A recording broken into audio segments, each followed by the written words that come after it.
So, hello guys, we do have a guest on the podcast, and that's the Lawliet. So, let's introduce to our Mr. Lawliet to everybody. He's a genius, he's a detective, and he's an enigma, and everybody's just like fan whomever watched Deathnote. So, say hello to the audience, Lawliet. Hello everyone, I am L Lawliet. It's nice to meet you all. Okay, so Mr. Lawliet, how was your day? Like, it's pretty interesting because it's raining outside. It started off like my usual day. I spent the morning sitting and thinking, contemplating different cases and mysteries, and later I spent the day eating sweets and looking out onto the rainy weather. So, there are some questions from the audience, so I'm going to ask you some questions. May I ask? Of course, go ahead and ask your questions. Oh, so our first question is, why do you always sit crouched instead of sit normal? Like, everybody's just sit normal. Why you're the one who sit on crouch, even on the chairs? It's a habit I developed over time. Sitting in a crouched position makes me feel more comfortable and helps me focus better. It's also easier to adjust the way I sit in this position. It may look unusual, but it's what I've grown used to and find most comfortable. Alright, and the next question is, how old were you when you solved your first case? I was around 12 years old when I solved my first case.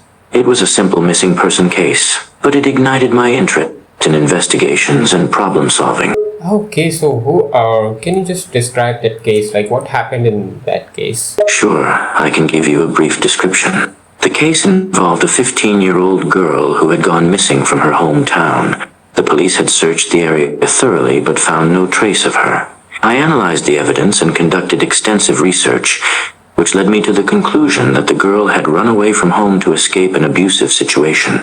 After gathering some information, I identified the location of the girl and informed the police, who managed to rescue her. Although it was a relatively simple case, it was my first foray into the world of investigations. So, Mr. L, we do have the question, like, what are your thoughts about the world and the crimes? Why, crimes are increasing, actually? Can you just give an insight about it? The world's crime situation is quite complex, and there are numerous factors contributing to the increase in crimes. Some common reasons include economic hardship, social inequality, lack of access to education and opportunities, and even cultural or societal norms. Sometimes people resort to crimes due to desperation or a lack of other options. However, it's important to note that crime rates can vary greatly depending on factors like location, culture, and economic conditions. So, the current geopolitical scenarios, like there are like fights and the wars around that. So, in that particular sense, what is the role of a detective? That how a detective can prevent the certain action and prevail the national security? Instead of focusing on individual cases, detectives become crucial in gathering intelligence and uncovering information vital to national security. They may work with government agencies to identify potential threats, monitor criminal or terrorist activities, and prevent attacks. While detectives don't necessarily have a direct role in preventing wars, they can contribute by providing key insights and information that aid policymakers in making informed decisions to safeguard their countries and maintain global stability. So, do you believe in justice, or do you just focus on solving the puzzles? I believe that justice is the ultimate goal of any investigation.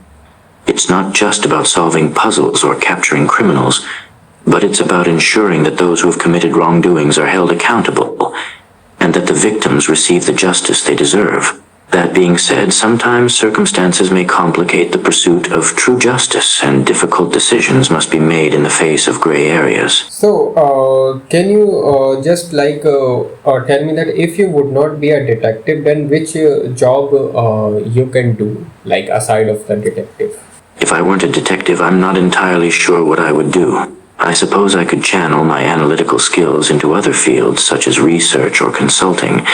In some ways, my love for puzzles would still come into play in these professions. Additionally, I have a bit of an artistic side, so maybe something related to creative writing or art could also be a possibility. And another question, like it's a very funny question from the fans, like why do L eats a lot of sweets? Why do you eat like a lot of sweets? Like very interesting questions then, because it's considered to be unhealthy in our modern generations.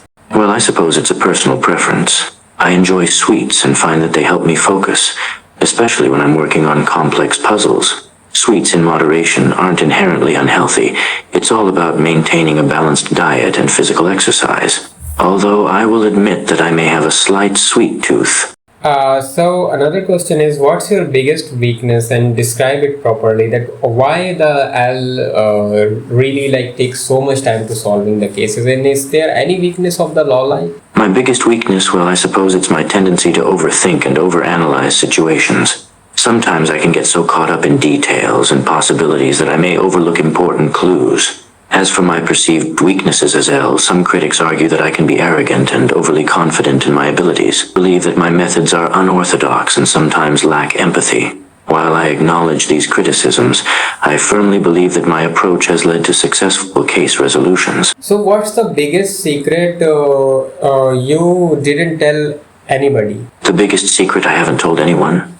Well, to be honest, I don't have any deep, dark secrets that I keep hidden from the world. I lead a relatively simple life, devoted entirely to solving cases. My focus on investigations leaves little room for personal secrets. So what's your thought about Kira? Actually, he's your biggest opponent, or there is somebody else who is the biggest you consider? Yes, Kira, a formidable opponent indeed. He possesses a great intellect and a strong sense of justice. Our battle of wits and our constant attempts to outsmart each other have made him one of the most significant opponents I've ever faced.